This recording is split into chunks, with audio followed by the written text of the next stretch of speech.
Buenas tardes, bienvenidos a la Torre de los Lujanes. Como ustedes saben, muchos de ustedes deben saberlo ya, este es el edificio civil más antiguo de Madrid y tiene la puerta que ya habrán traspasado, también la más antigua de Madrid. Yo soy Alejandro Moreno y soy el vocal que se encarga de la revista, de la revista Torre de los Lujanes. Y a mi derecha está doña Almudena Arribas, que se va a encargar, que es doctora en música, que se va a encargar de la parte musical de la velada. Esta es una velada literaria musical en la cual vamos a leer varias personas textos elegidos, tanto de autores, lo que ustedes elijan, tanto de autores consagrados como de autores todavía sin consagrar. Es decir, podemos leer textos de otros o textos propios. Hemos tenido algún problemilla en las listas y lo que voy a hacer, por favor, es irlos nombrando para que me digan si están aquí o no están aquí. Silvia Bosch, Trinidad García no. Alberto García, María del Mar Belver, María de las Nieves Sánchez, Concha Galán Gil, Antonio López López, Vivi Langalista, Celia Martín Descalzo,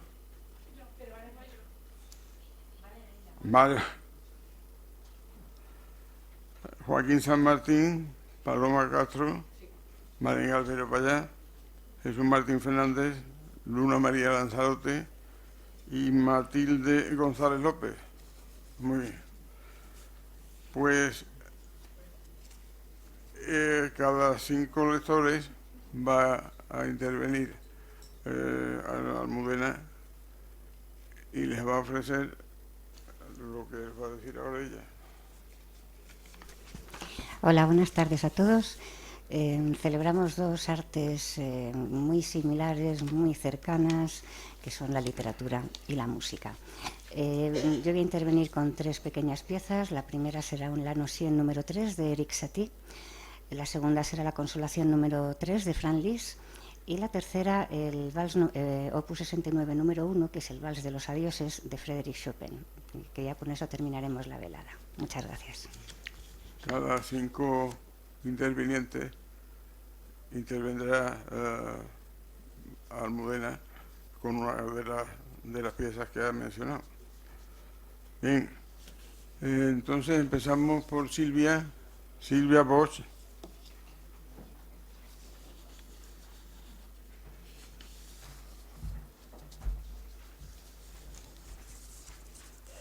Buenas tardes. He elegido un fragmento del autor Mariano José de Larra. Lo publicó en la Revista Española en el año 1833, en el número 51 de esa revista, y es el artículo En este país. Me voy a centrar en el diálogo entre Fígaro, que es el seudónimo de Larra que utiliza, y su amigo Don Periquito.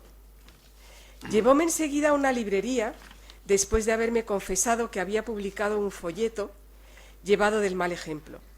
Preguntó cuántos ejemplares se habían vendido de su peregrino folleto, y el librero respondió: «Ni uno». «¿Lo ve usted, Fígaro?», me dijo. «¿Lo ve usted? En este país no se puede escribir. En España nada se vende. Vegetamos en la ignorancia. En París hubiera vendido 10 ediciones». «Ciertamente», le contesté yo, «porque los hombres como usted venden en París sus ediciones. En París no habrá libros malos que no se lean, ni autores necios que se mueran de hambre». «Desengáñese usted, en este país no se lee», prosiguió diciendo.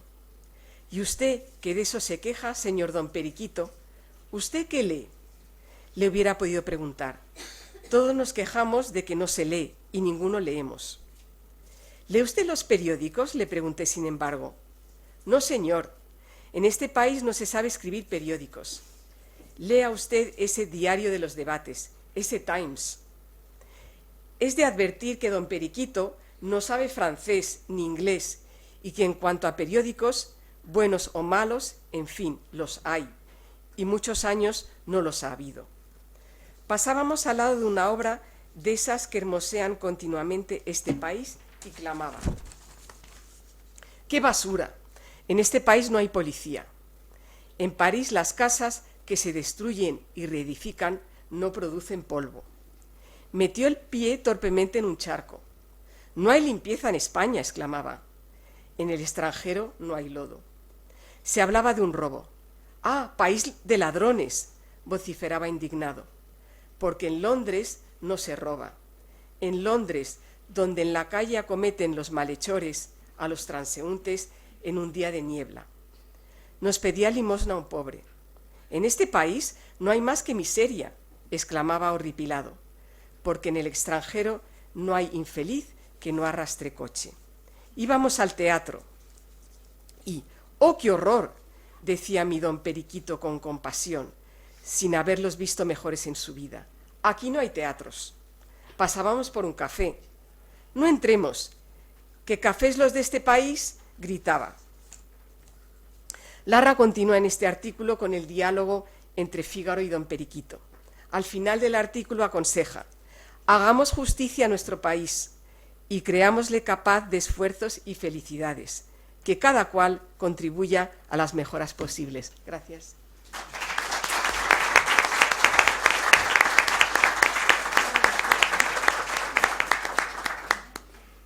Aprovecho para recordarles a los señores lectores que tienen 3 minutos y medio para leer sus textos.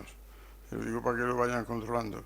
Y otra cosa, que ya una frase sacramental en este lugar, y es que por favor no se olviden de volver a encender los móviles cuando salgan. Trinidad García Núñez.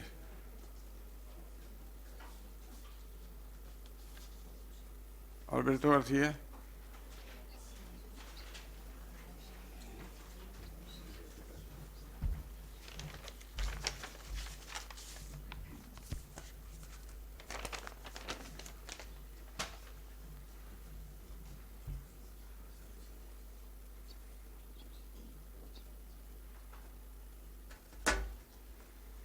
Buenas tardes. He elegido un fragmento de Charlie y la fábrica de chocolate, aunque es una lectura infantil, pero fue con el libro con el que yo empecé la lectura y es bastante significativo para mí.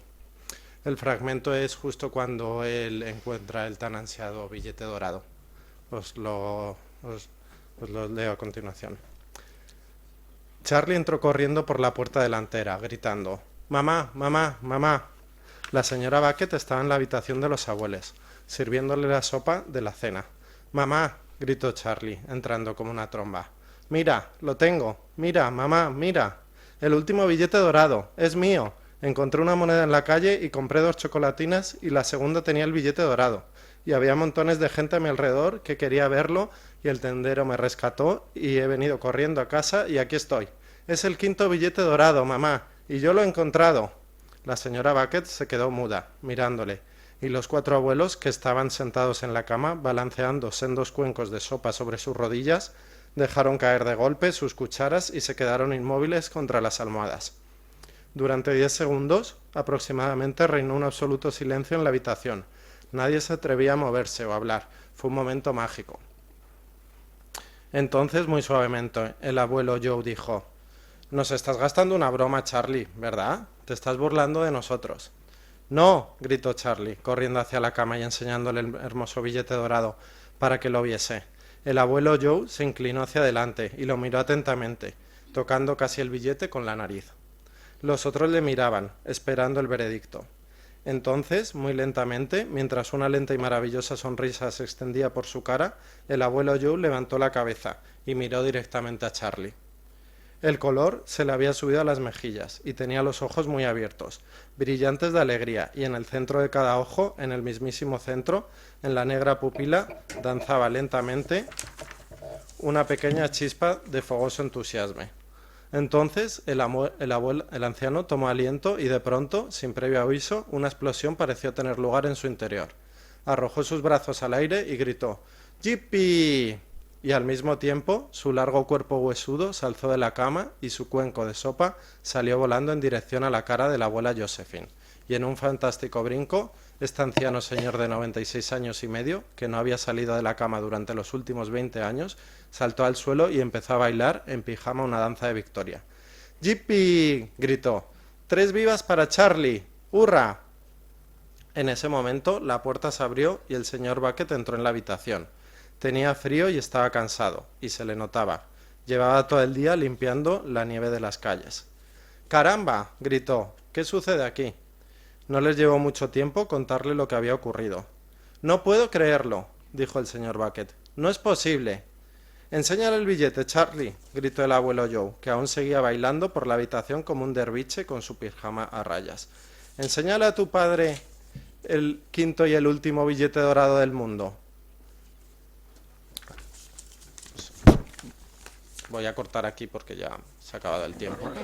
Tenía más texto.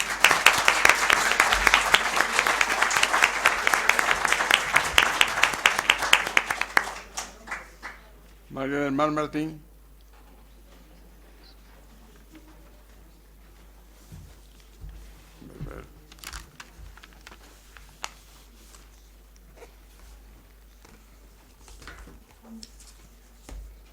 Hola, buenas tardes a todos. Yo he elegido a Gloria Fuertes porque pues, me gustan mucho los cuentos infantiles. Los tengo mucho cariño porque yo los leía cuando mis hijos eran pequeños, se los leía a ellos, y porque creo que todos los adultos siempre tenemos en nuestro interior a un niño interior, ¿no? Entonces, he elegido 3. El arroyo y la montaña. El arroyo era un niño de agua. Su padre, lago, y su madre, lluvia, lo criaron entre piedras, musgos y majuelos. El arroyo, como no tenía hermanos para jugar, se hizo amigo de la montaña pequeña, llena de caléndulas y perdices, y así eran felices. Se divertían jugando a hacer fuentes y grutas, y a hacer crecer los árboles y frutas. La niña montaña crecía poco a poco, pero el niño arroyo pronto estuvo hecho un hombre, o sea, un río. Un día dijeron al río que tenía que irse para hacer el servicio del mar. Aquel día su madre lluvia se puso a llorar. El niño arroyo también se puso a llorar y creció más. Empezó a dar vueltas y vueltas alrededor de la montaña, tanto que por poco la convierte en isla. El río pidió a su padre lago y a su madre lluvia que le permitieran quedarse allí con su amiga la montaña. No es posible, hijo. Tú eres lo que eres, un río, y no puedes ser laguna. Yo no quiero ser laguna, lo que quiero es estar aquí, y lo que no quiero es ir a hacer el servicio del mar, al mar, que ya tiene bastante agua. Pero río, dijeron sus padres a dúo. Aquella noche hubo un terremoto. La montaña asustada se escondió hacia abajo y el joven río se enroscó hacia arriba. A la mañana siguiente el paisaje era imponente. Había nacido un nuevo lago en la comarca por el que asomaba la montaña feliz, la punta de su nariz, y la amistad reinó entre ellos. Otro cuento es A la prima primavera. Tío Pío, en el cole me han pedido que escriba una poesía a la prima primavera. ¿Tú quieres que te la lea y me dices lo que opinas? Sí, sobrina. Se oye un pío, pío, pío junto a la orilla del río. Oh, cosa maravillosa, los árboles tienen hojas, las mariposas tienen ojos, la ristra tiene ajos. Junto a la orilla del río todo es belleza y sonrío. Se oye un pío, pío, pío. La primavera ha venido y yo la he reconocido por el pío, pío, pío. ¿Qué te ha parecido, tío? Demasiado pío, pío. Y ya el último, que es cortito, es del mes de abril, porque estamos en el mes de abril. Todos estos cuentos están recogidos para el mes de abril. Abril, sin más candil que la luz de la luna en el jardín. Azulinas moradas y rojas rosas bailan y saltan unas con otras. Qué suerte tuvo la más peluda que bailó con un trébol siendo ella viuda. Qué suerte tuvo Rosita coja que bailó con un trébol de 4 hojas. Sin más candil que la luz de la luna en el jardín. Ya está.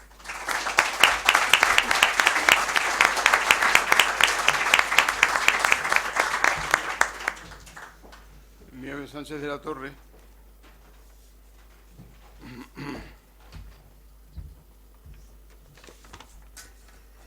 Hola, buenas tardes.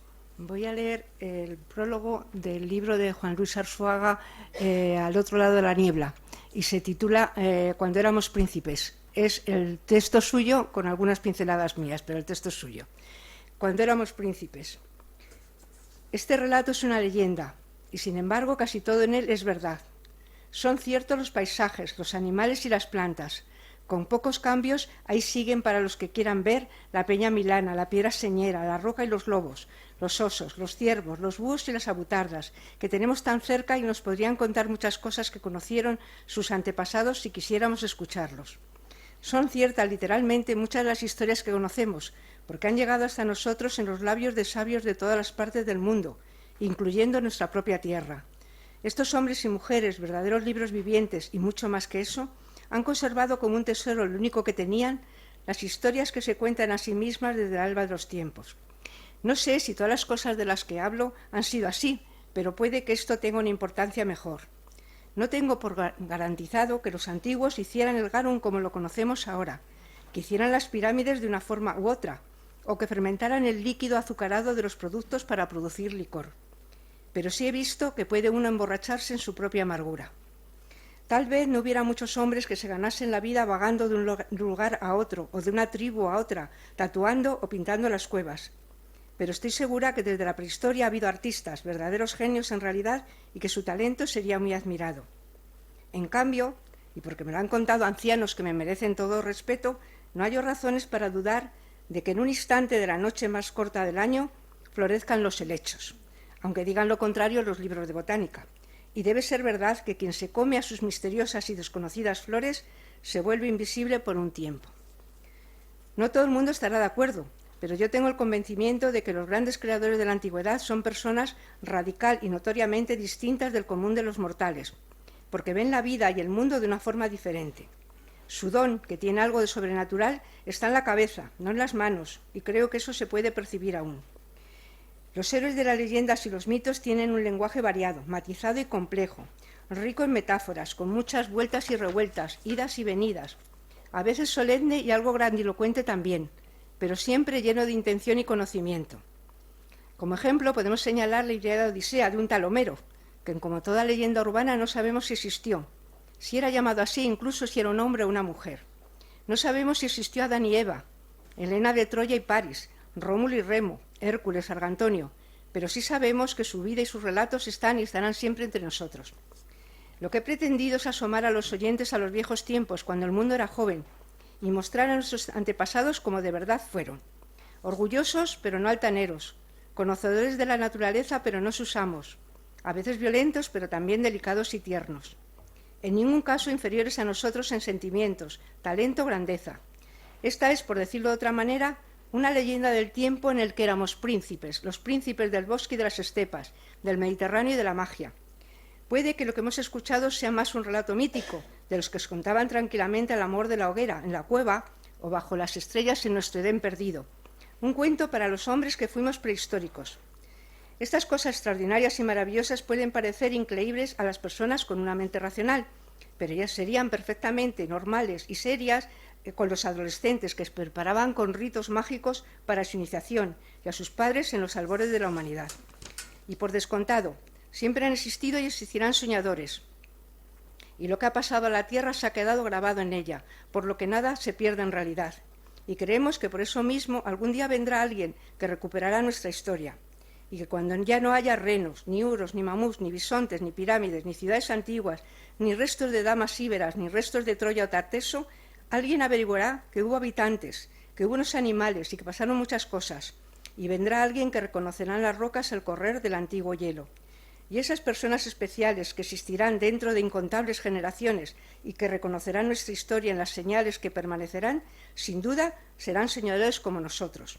El mismo tipo de soñadores, aunque los llamemos de otra manera.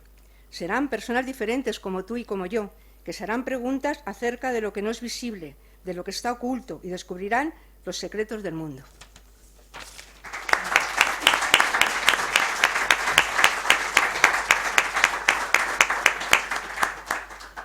Concha Galán.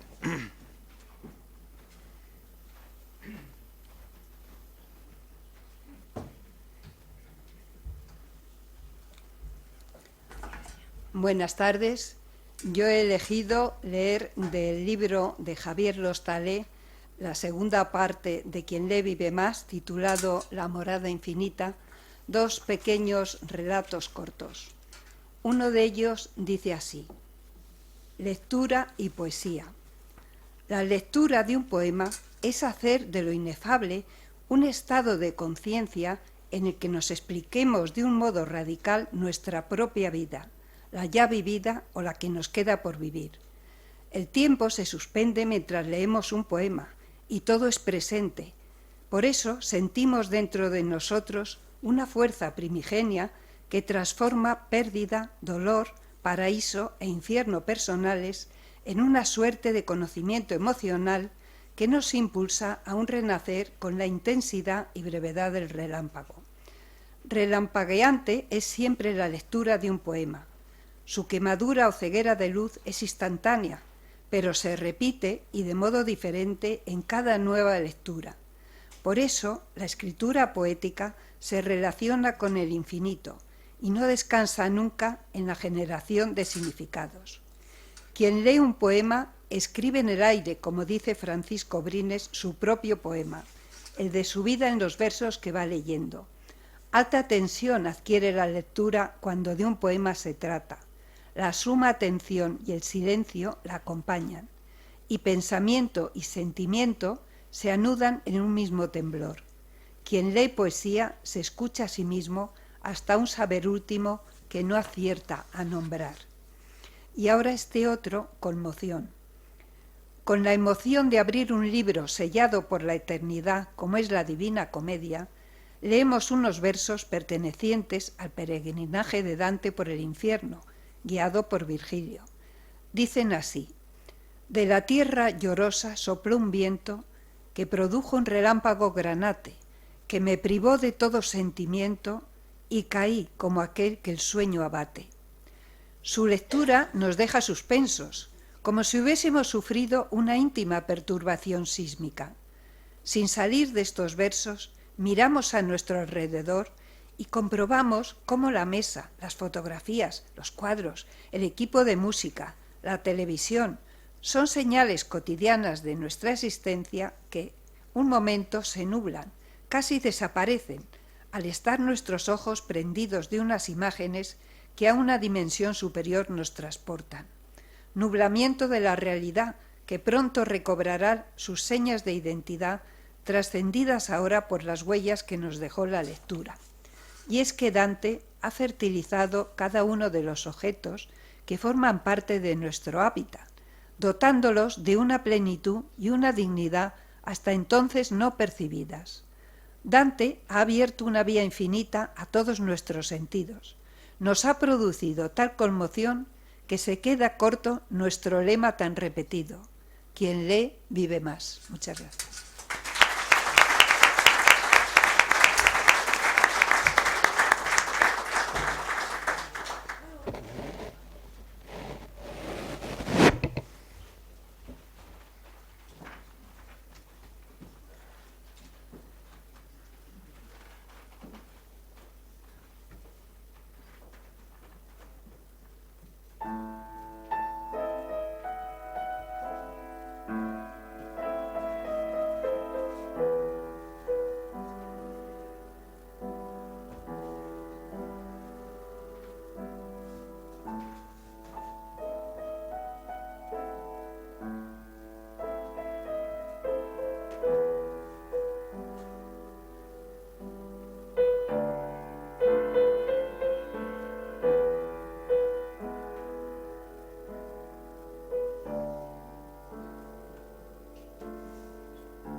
Antonio López López.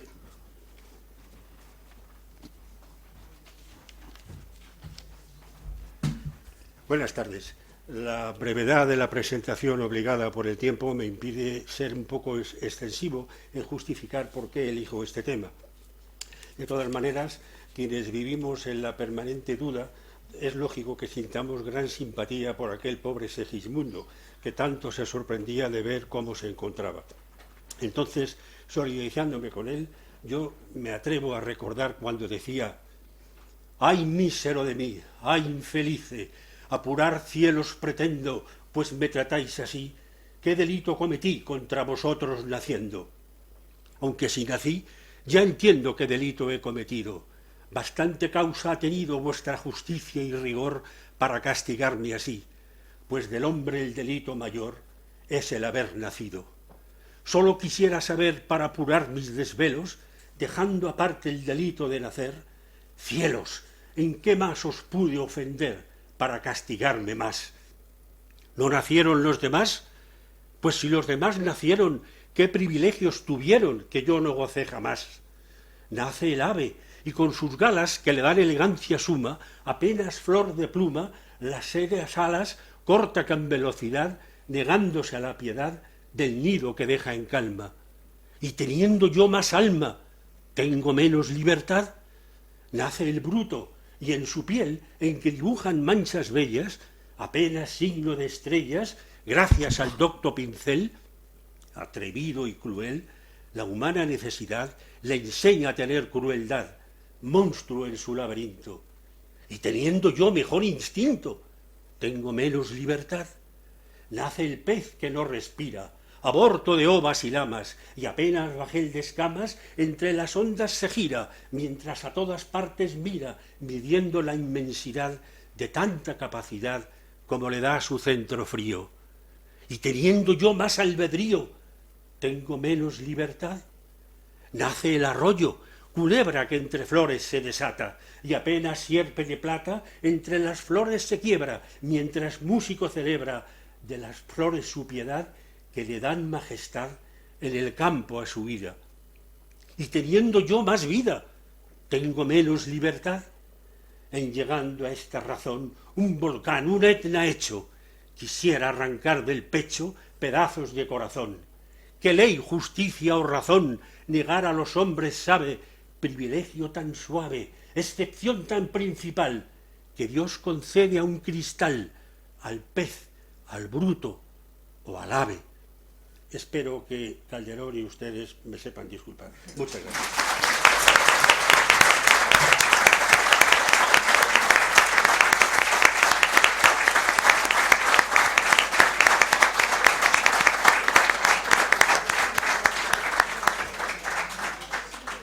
Y ahora Vivi Langarita.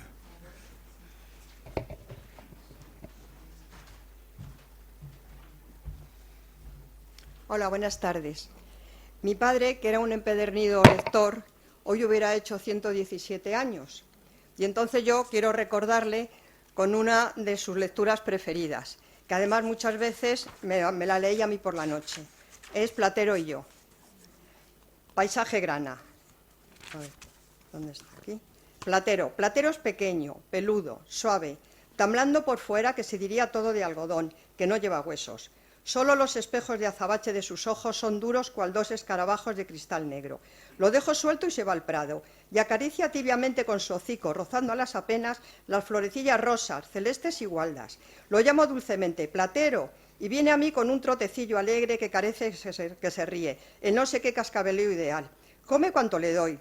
Le gustan las naranjas mandarinas, las uvas moscateles, todas de ámbar, los higos morados, con su cristalina gotita de miel. Es tierno y mimoso igual que un niño, que una niña, pero fuerte y seco como de piedra.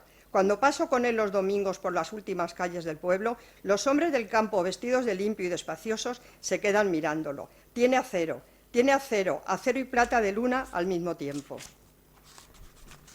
Y ahora, la primavera. En mi duermevela matinal me malhumora una endiablada chillería de chiquillos. Por fin, sin poder dormir más, me echo desesperado de la cama. Entonces, al mirar el campo por la ventana abierta, me doy cuenta de que los que alborotan son los pájaros. Salgo al huerto y doy gracias al dios del día azul. libre concierto de picos, fresco y sin fin. La golondrina riza, caprichosa, su canto en el pozo. Silba el mirlo sobre la naranja caída de fuego. La oropéndola charla en el chaparro. El chamariz ríe larga y menudamente en la cima del eucaliptus. Y en el pino grande los gorriones discuten desaforadamente. ¿Cómo está la mañana? El sol pone en la tierra su alegría de plata y de oro. Mariposas de 100 colores juegan de todas partes. Entre las flores, por la casa, en el manantial. Por doquiera el campo se abre en estallidos, en crujidos, en un hervidero de vida sana y nueva. Parece que estuviéramos dentro de un gran panal de luz, que fuese el interior de una inmensa y cálida rosa encendida. Muchas gracias.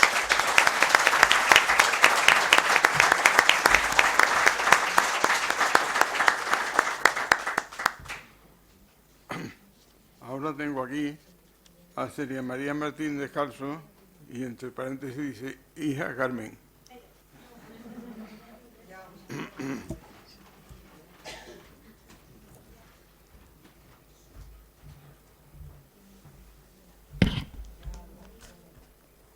Bueno, yo también quiero hacer una dedicatoria con el texto que voy a leer.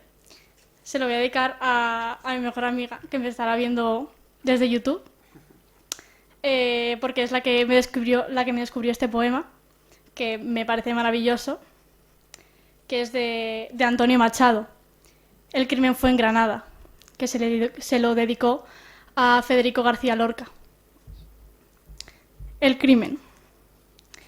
Se le vio caminando entre fusiles por una calle larga, salir al campo frío, aún con estrellas de la madrugada. Mataron a Federico cuando la luz asomaba. El pelotón de verdugos no osó mirarle a la cara. Todos cerraron los ojos y rezaron: «Ni Dios te salva». Muerto cayó Federico, sangre en la frente y plomo en las entrañas. Que fue en Granada el crimen, sabed. Pobre Granada. En su Granada. El poeta y la muerte. Se le vio caminar solo con ella, sin miedo a su guadaña. Ya el sol en torre y torre, y los martillos en yunque, yunque y yunque de las fraguas. Hablaba Federico requebrando a la muerte, y ella le escuchaba.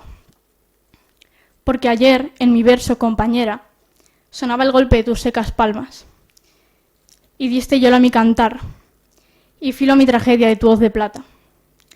Por eso te cantaré la carne que no tienes, los ojos que te faltan, tus cabellos que el viento sacudía y los labios rojos donde te besaban. Hoy como ayer, gitana, muerte mía, qué bien contigo a solas, por estos aires de Granada, de mi Granada. Y se le vio caminar. Labrad, amigos, de piedra y sueño en la Alhambra un túmulo al poeta, sobre una fuente donde llore el agua eternamente y diga: el crimen fue en Granada, en su Granada. Ya está, gracias.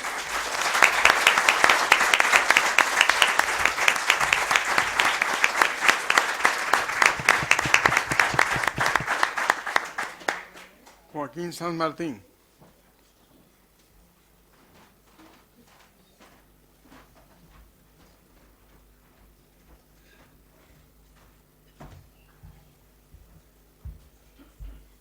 Buenas tardes. Voy a leer de Manuel Machado, uno dedicado a Felipe IV. Nadie más cortesano ni pulido que nuestro rey Felipe, que Dios guarde, siempre de negro hasta los pies vestido. Es pálida su tez, como la tarde, cansado el oro de su pelo onduloso y de sus ojos el azul cobarde. Sobre su augusto pecho generoso ni joyales perturban, ni cadenas va de negro terciopelo silencioso. Y en vez de cetro real sostiene apenas con desmayo galán un guante de ante blanco y la mano blanca de anuladas venas. Y luego voy a leer otro también de Manuel Machado sobre los conquistadores. Como creyeron solo los infalables sucedió, que los límites del sueño traspasaron y el mar y el imposible, y es todo elogio a su valor pequeño. y al poema en su nombre, todavía decir Cortés, Pizarro o Alvarado contiene más grandezas y más poesía de cuenta en este mundo que se ha reinado. Capitanes de ensueño y de que quimera rompiendo para siempre el horizonte persiguieron al sol en su carrera, y el mar alzado hasta los cielos, monte entre las ambas Españas, solo digo cantor de sus hazañas.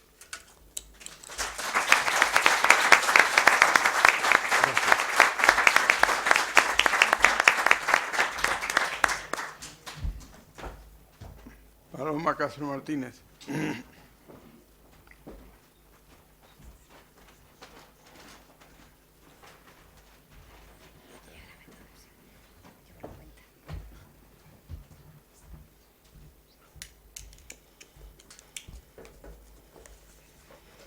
Yo voy a leer dos poemas cortos. Uno es de José Somoza, La luna mientras duermes te acompaña. La luna mientras duerme te acompaña, tiende su luz por tu cabello y frente, va del semblante al cuello y lentamente cumbres y valles de tu seno baña. Yo, lesbia, que al umbral de tu cabaña, hoy velo, lloro y ruego inútilmente el curso de la luna refulgente. Dichoso he de seguir o amor me engaña. He de entrar cual la luna en tu aposento, cual ella al lienzo en que tu faz reposa, y cual ella a tus labios acercarme.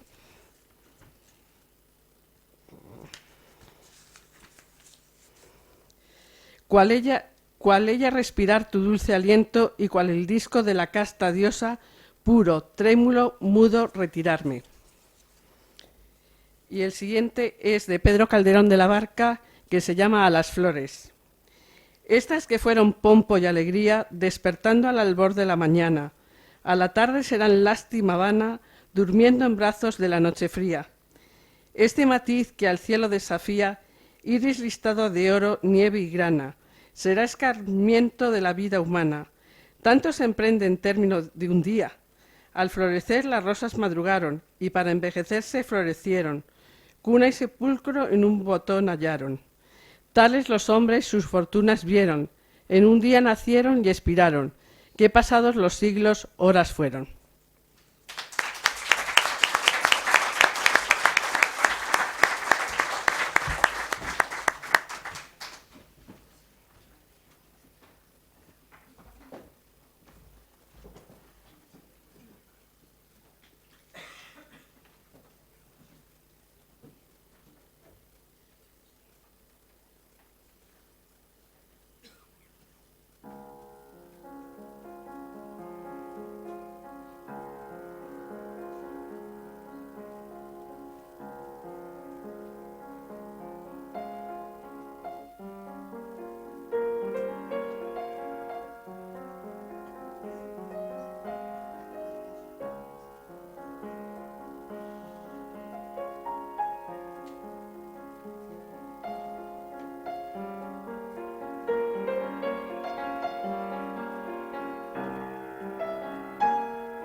la lee Malén Albero.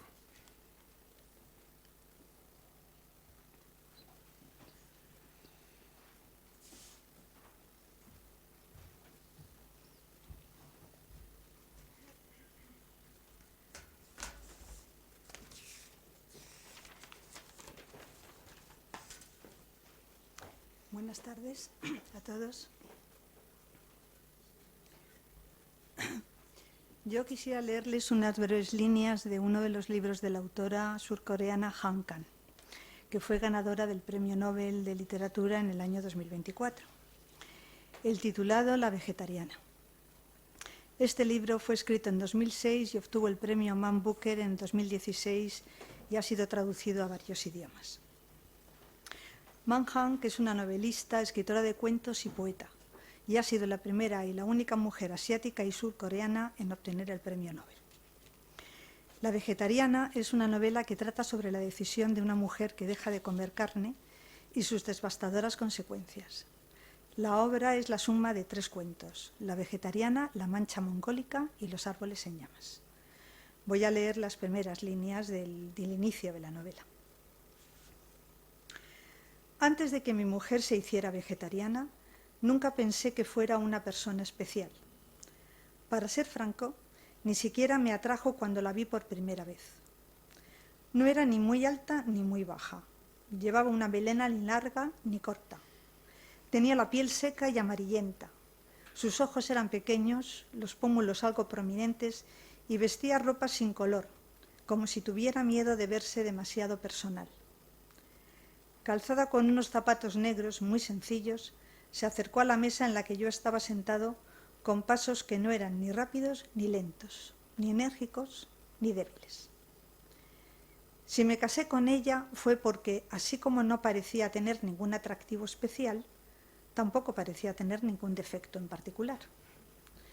Su manera de ser, sobria y sin ninguna traza de frescura, ingenio o elegancia, me hacía sentir a mis anchas. No hacía falta que me mostrara culto para atraer su atención, ni tenía que andarme con prisas para llegar a tiempo a nuestras citas. Tampoco había razón para que me sintiera menos cuando me comparaba a solas con los modelos que aparecían en los catálogos de moda masculina. Ni mi barriga, que había comenzado a abultar a partir de los 20 y tantos, ni mis delgados brazos y piernas, que no ganaban músculo a pesar de los esfuerzos que hacía, ni siquiera mi pequeño pene, que era la causa de un secreto complejo de inferioridad, me preocupaban lo más mínimo cuando estaba con ella. Ya está.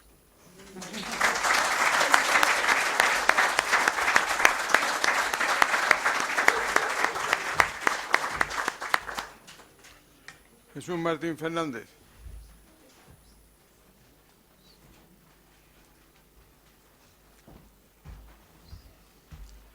Buenas tardes. Aunque pueda parecer un poco pretencioso, quiero leerle un fragmento de mi novela El icono sagrado de Guarrazar. Esta novela es del año 2023 y cuenta un poco la historia del descubrimiento del tesoro visigodo de Guarrazar y de un icono bizantino que se venera en Guadamur, que es el lugar donde se encontró el tesoro.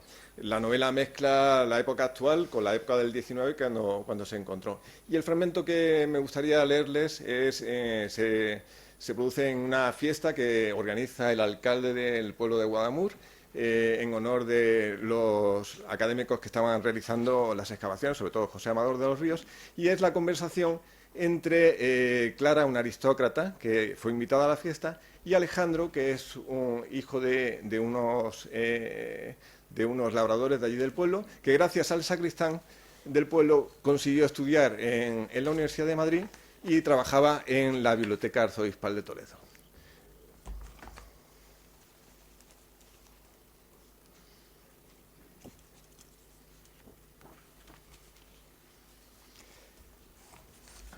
Pero usted ha tenido esa suerte y ha luchado por ella. Otros desaprovechan los dones que la vida les brinda a su paso y, lo que es peor, ni siquiera son capaces de distinguirlos en su ajetreo diario, como si llevaran una venda en los ojos y se dedicaran únicamente a ver pasar su existencia sin percatarse de la belleza que la fortuna les pone delante. Peor lo tenemos las mujeres, apartadas de la educación, menospreciadas en nuestras actitudes, vetadas al acceso a una educación digna. Es verdad que hay pequeñas iniciativas del Gobierno, como la creación el año pasado de la Escuela Normal de Maestras de Madrid, a raíz de la Ley Moyano, aunque ya hace años que estaba funcionando la Escuela de Enseñanza Mutua para Niñas, impulsada por la Junta de Damas de Honor y Mérito, dependiente de la Real Sociedad Económica Matritense de Amigos del País, a la que tengo el placer de pertenecer. No sé si conocen que la Real Sociedad Económica Matritense fue fundada por Carlos III en el siglo pasado y su lema, desde su origen, es «Socorre enseñando». Un lema muy loable, aunque no estoy seguro de que en este país sea fácil llevarlo a la práctica, dijo Alejandro. Desde luego que no, pero hay que intentarlo, y esta institución, desde sus principios, lo ha hecho promoviendo las escuelas de oficios y las patrióticas para los niños y niñas más desfavorecidos, con el fin de que pudieran aprender un oficio. También se creó el Colegio de Sordomudos y, más tarde, la Escuela de Ciegos, con el mismo espíritu de promover la enseñanza en las clases más desfavorecidas. Además, la Real Inclusa de Madrid para niños expósitos quedó bajo la dirección de la Junta de Damas de Honor y Mérito, por mandato de Carlos IV, y unos años más tarde se abrió la Escuela de Enseñanza Mutua para Niñas.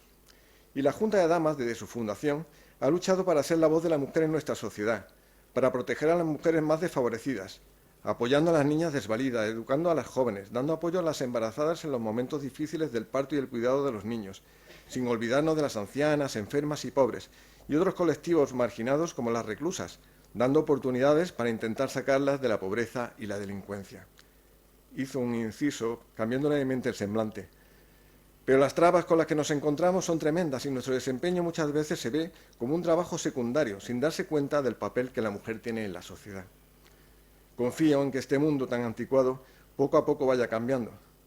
Tiene toda la razón, y disculpe si mis argumentos y quejas le han resultado algo intrascendentes, teniendo en cuenta lo frustrante que debe ser no tener siquiera, no la suerte, sino la posibilidad de estudiar en la universidad.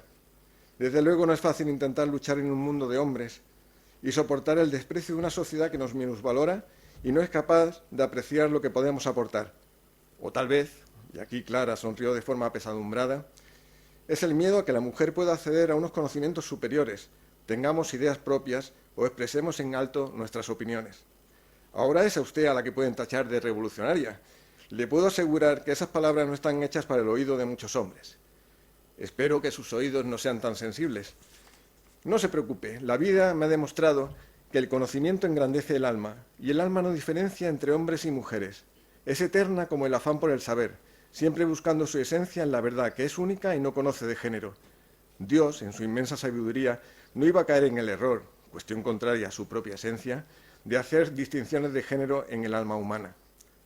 Esa vez fue Clara la que se quedó con su mirada fija en Alejandro. No era frecuente encontrar alguna conversación interesante en las cenas y fiestas a las que estaba acostumbrada, y se lamentó de haber tenido prejuicios a la hora de asistir a aquella cena en un pequeño pueblo como era Guadamur. Muchas gracias.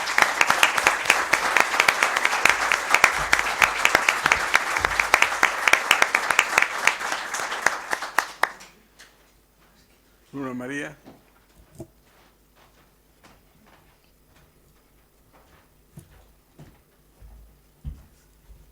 Buenas tardes. Yo voy a leer un fragmento del primer canto de El Diablo Mundo, de José de Espronceda. Es un fragmento que habla sobre los sueños, sobre las etapas de la vida y sobre la frustración de vivir a la sombra de grandes artistas que nos precedieron. Dicha es soñar cuando despierto sueña el corazón del hombre su esperanza, su mente halaga la ilusión risueña y el bien presente al venidor alcanza. Y tras la aérea y luminosa enseña del entusiasmo el ánimo se lanza bajo un cielo de luz y de colores, campos pintando de fragantes flores. Dicha es soñar porque la vida es sueño, lo que fingió tal vez la fantasía cuando embriagada en lánguido beleño a las regiones del placer nos guía. Dicha es soñar y el riguroso ceño no ver jamás de la verdad impía. Dicha es soñar y en el mundano ruido vivir soñando y existir dormido. Y un sueño a la verdad pasa la vida. Sueño al principio de dorada lumbre, senda de flores, mil fácil subida, que a un monte lleva de lozana cumbre. Después, vereda áspera y torcida, monte de insuperable pesadumbre, donde cansada de una en otra breña, llora la vida y lo pasado sueña. Sueños son los deleites, los amores, la juventud, la gloria y la hermosura. Sueños las dichas son, sueños las flores, la esperanza, el dolor, la desventura. Triunfos, caídas, bienes y rigores, el sueño son que hasta la muerte dura, y en cierto y continuo movimiento agita al ambicioso pensamiento. Siento no sea nuevo lo que digo, que el tema es viejo y la palabra rancia, y es trillado sendero el que ahora sigo, y caminar por él ya es arrogancia. En la mente, el lector, se hable un postigo, sale una idea y el licor escancia, que brota el labio y que la pluma vierte, y en palabra y frases se convierte. Nihil novum sub sole, dijo el sabio. Nada hay nuevo en el mundo, harto lo siento, que, como dicen vulgarmente, rabio yo por probar un nuevo sentimiento, palabras nuevas pronunciar mi labio, renovado sentir mi pensamiento, ansío y girando en dulce desvarío, ver nuevo siempre y el mundo en torno mío. Uniforme, monótono y cansado es sin duda este mundo en que vivimos. En oriente de rayos coronado, el sol que vemos hoy, ayer le vimos. De flores vuelve a engalanarse el prado, vuelve el otoño pródigo en racimos, y tras los hielos del invierno frío, coronado de espigas el estío. Y no habré yo de repetirme a veces, decir también lo que otros ya dijeron, a mí que ya quedan solo las heces del rico manantial en que bebieron. ¿Habré yo de decir que ya con creces no habrán dicho tal vez los que murieron, Byron y Calderón, Shakespeare, Cervantes y otros tantos que vivieron antes? ¿Y aún así mismo acertaré a decirlo? ¿Saldré de tanto enredo en que me he puesto? Y ya que mi cuento entré, ¿podré seguirlo y el término tocar que me he propuesto? Y aunque en mi empeño logre concluirlo, a ti no te será nunca molesto, oh caro comprador, que con zozobra imploro en mi favor comprar mi obra. Nada menos te ofrezco que un poema, con lances raros y revuelto asunto, de nuestro mundo en sociedad emblema y que hemos de recorrer punto por punto. Si logro yo desenvolver mi tema, fiel traslado ha de ser cierto trasunto que la vida, el hombre y la quimera, tras del que va la humanidad entera.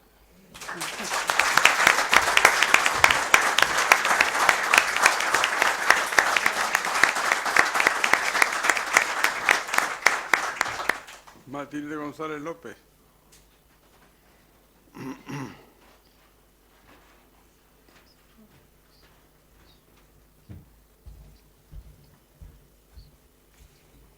Hola, buenas tardes. Yo les voy a leer un relato de mi autoría que está incluido en un libro que compila unos cuantos relatos más. Se llama el libro Todos somos pasajeros. Y el relato que les voy a leer se llama Visita a la caja de ahorros. Juan es un auxiliar de vuelo que ejerce de padre joven en los escasos días libres que le conceden los programadores. Camina mientras silba y empuja el cochecito de su bebé por el Paseo de las Delicias. Huele a primavera. Está tranquilo y la niña lo mira solo a él, no aparta la mirada de sus gestos. Tiene pocos meses de edad. Pelona, regordeta, vestida de rosa, parece un helado de fresa y nata. El papá ha salido a la calle a pasear y a hacer mandados. Entre otros, tiene que informarse en la caja de ahorros de cómo pagar el procedimiento de una multa por exceso de velocidad que le pusieron hace 3 semanas. La sucursal de la caja es un poco oscura y está llena de personas mayores, como si fuera una sala de espera de un dispensario antiguo. A primera vista, Juan ve aparcado un andador y también ve un par de muletas y 3 o 4 bastones. Los ancianos están cómodamente sentados alrededor de unas mesas redondas a modo de mesas camilla para dar sensación de familiaridad. Desde la campaña publicitaria «Soy mayor pero no tonto», la atención que reciben los jubilados es más personal. Los empleados se esmeran y hacen lo posible por contestar a sus preguntas. Los abuelos no entienden cómo funcionan los cajeros automáticos, ni les interesan lo más mínimo. La mayoría sujeta en la mano su cartilla de ahorros. Juan espera su turno. Por fin se acerca a una amable señorita. Número de expediente de la infracción, fecha, lugar, hora, el importe con el 50% de la reducción. La bebita, colocada a su lado, mira a su alrededor con curiosidad. Le sale por la boca una pedorreta y una señora de pelo blanco con su cuidadora le ríe la gracia. Como la miran y sonríen, la niña repite la pedorreta con pompitas. Y el sonido jubiloso de la señora atrae la atención de otra más. Ahora la bebé se acaricia un calcetín y tira de él hasta quitárselo del todo. Las exclamaciones de las 2 ancianas se acompañan del comentario de otro abuelo. ¡Qué pie más pequeñito! La cuidadora le pone otra vez el calcetín para que no se enfríe. Juan vigila de reojo y sigue preguntando por la forma de pago de la multa. La niña tiene a su alrededor varias caras arrugadas que la contemplan. Para regocijo de su público, vuelve a quitarse el calcetín con un gesto rápido. Risas y exclamaciones. Se acercan a contemplarla la señora del andador y otro anciano que chochea por sus nietos. La bebé se chupa el pie como si fuera una contorsionista y provoca la admiración de los asistentes. Es preciosa, parece de goma. La cuidadora se levanta de nuevo, pone el calcetín y ella estira de él hasta que vuelve a salir. La fascinación es colectiva. No hacen ningún caso los empleados de banca y contemplan en corrillo al cochecito y a su ocupante. Sonrisas, guiños, palmaditas. ¡Qué linda es! Mi nieta se le parece. La niña no sabe nada de estrategias comerciales para atraer a los ancianos, pero les ha procurado un momento de entusiasmo. Lo inesperado de esta visita beatífica les parece un pequeño milagro. Suspiran. Han reencontrado un pedacito de vida. Por hoy se aligera su existencia.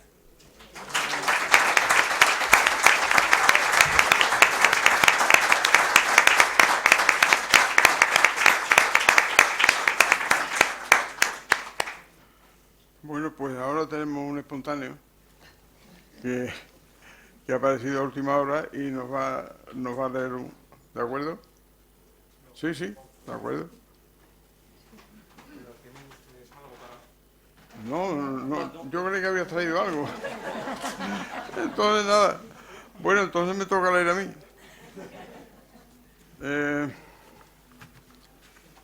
Yo había pensado en dos cosas para leer. Entonces lo consulté con mi mujer y mi mujer me dijo que eligiera yo. Así es que voy a leer una que dijo que le había gustado de siempre. Me van a permitir que lea desde aquí. La azotea roja. No lo podía remediar. En cuanto amanecía, saltaba de la cama y subía corriendo a la azotea. En verano daba igual. Casi era de agradecer dejar el calor de su cuarto y salir a tomar el fresco de la mañana. En invierno, en cambio, tuvo que volverse tiritando más de una vez, porque en realidad no se despertaba hasta que llevaba un rato caminando con los pies descalzos sobre las losas. Pero cuando la modorra se disipaba, florecía ante sus ojos todo el mundo prodigioso que aguardaba escondido entre los pliegues del aire. Entonces era cuando se asomaba a la barandilla y se ponía a charlar con los tejados, con las calles, con el puerto y con el mar. Desde allí les contaba sus penas, sus temores, sus gozos, sus sueños y sus pesadillas. Entonces los tejados, las calles, el puerto y el mar lejano le iban respondiendo con sus colores: azul para sonreírle, naranja para darle ánimos, verde para advertirle que algún peligro andaba al acecho, amarillo dorado para responderle al gozo con el gozo, rosa para enviarle calma y consuelo. Cada color se iniciaba como un punto sobre el horizonte, avanzaba sobre las aguas de la bahía y muy despacito iba tiñendo el puerto, las calles y los tejados, hasta posarse sobre la azotea, donde se diluía sobre las losas como se diluye el sueño sobre la realidad al final de la siesta. Entonces volvía a su cuarto y se preparaba para ir al colegio. Algunos días, los días de azul celeste, bajaba las escaleras con alas en los tobillos y el alma llena de campanas. Otros días, los días de verde lagarto, partía con el espíritu encogido y como andando sobre grava caliente. Los días de color naranja, un perfume de mandarina le iba dando escolta por entre las sábanas tendidas a secar. Los días dorados, solo la voz de la abuela, trepando paredes arriba, era capaz de rescatar su atención del mundo encantado de la azotea. Aquella madrugada, que aún remoloneaba sobre los mástiles del puerto, le abrió los ojos con un desconocido sobresalto, con un gato arisco y caliente acurrucado entre las caderas. Subió a tientas a la azotea y disparó su congoja a través de los tejados, las calles, el puerto y el mar. Sobre la distante raya del agua se alzó un punto blanquecino que iba creciendo y coloreándose a medida que se acercaba a tierra. Cuando ya tocaba los muelles era de color naranja. Llegó a los tejados rojo, como la cresta de un gallo gigantesco. Descendió sobre la azotea y poco a poco fue poniendo las losas de color de las amapolas, pero no daba señal alguna de diluirse, como los otros colores, y entonces fue cuando apareció el terror. Se retiró de la barandilla y vio que el rojo de las losas se había apoderado de sus pies y subía por sus tobillos como si propusiera devorar su cuerpo. Corrió escaleras abajo, con el pavor aleteando sus espaldas. Miró un momento hacia atrás y vio sus propias huellas, teñidas del mismo rojo de la azotea. Llamó a su abuela a gritos, y cuando la anciana apareció en el pasillo, soñolienta y alarmada, se zambulló en sus brazos gimiendo. Su abuela se apartó un instante, le dirigió una mirada de abajo arriba y otra de arriba abajo. Le besó las mejillas y la frente, y le habló como se habla a los niños asustados. «Calma, criatura, calma, que no pasa nada malo. Anda, ven conmigo. No hay por qué tener miedo, mi vida. Además, las mujeres tenemos que ser valientes, y tú ahora ya eres una mujer».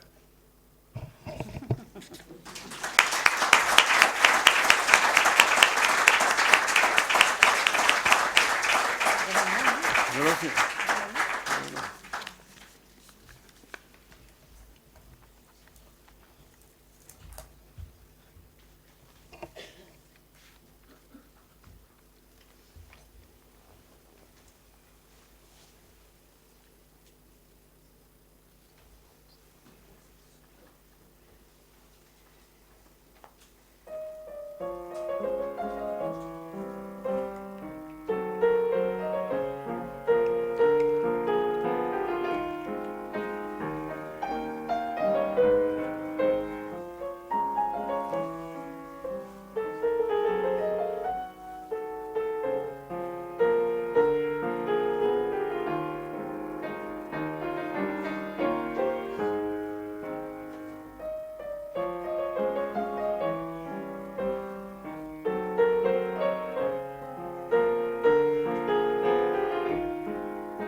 gracias, Almudena.